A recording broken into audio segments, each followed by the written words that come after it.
first thing you want to do is remove your old tip top if it's still on, if it hasn't been broken off.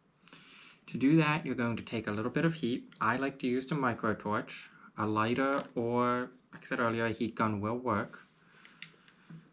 And you are going to heat up the tip, being careful not to get it too hot, just hot enough to melt the glue. Once you get it hot enough, I take my needle nose and it should come off. If it's fighting you coming off, you might need to apply a little bit more heat.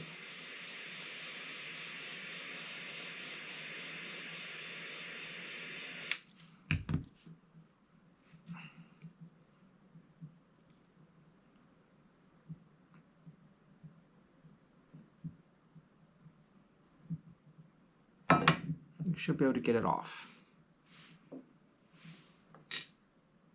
Like that. Now once you have the tip off,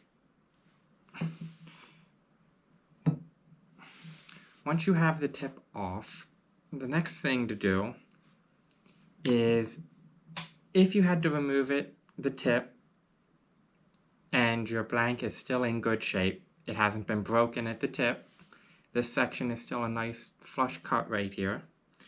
The next thing you want to do then is you want to measure that tip top for your replacement guide.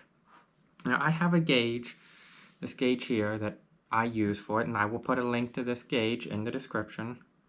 And with this gauge, you simply pass it through the holes until you find the last hole that it passes through.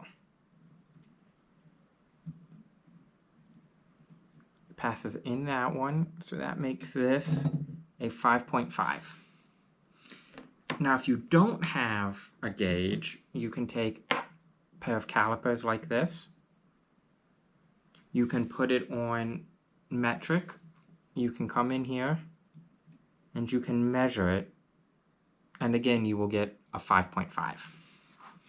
So once you know that, you can then order the tip top that you need, buy a replacement tip top in the right size. If, however, your tip top was broken off, say you shut it in a car door, you broke that much off of it, you are going to have a rough edge here. It's going to be splintered. It's not going to be a nice clean cut.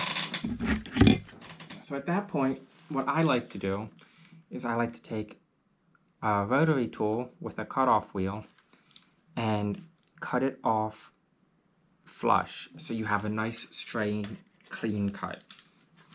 At that point then, you can measure from that new cut using the gauge to get the tip top size that you need. Once you have your replacement tip top in the right size, that's when you need this tip top adhesive and a pocket knife. And what you're going to do is you are going to shave off a few pieces of adhesive. I like to get just little shavings, and you're going to shove them in your new tip top.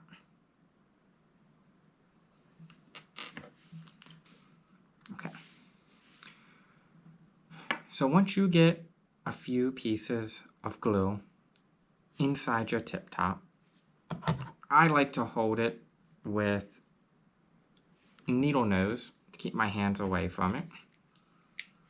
You are going to heat it up. The glue will melt rather quickly. Once the glue melts, you are going to shove it back on the rod. Before it dries and hardens, you want to line the tip top up with the guides to make sure that it is straight with all of your existing guides.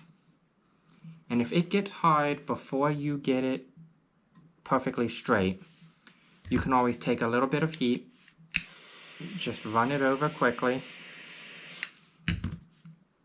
and then you can spin and readjust your tip top.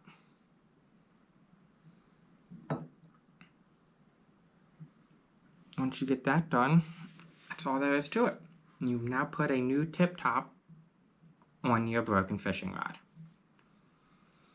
I hope this was a help, and I hope you get a chance to use it someday to save an old fishing rod.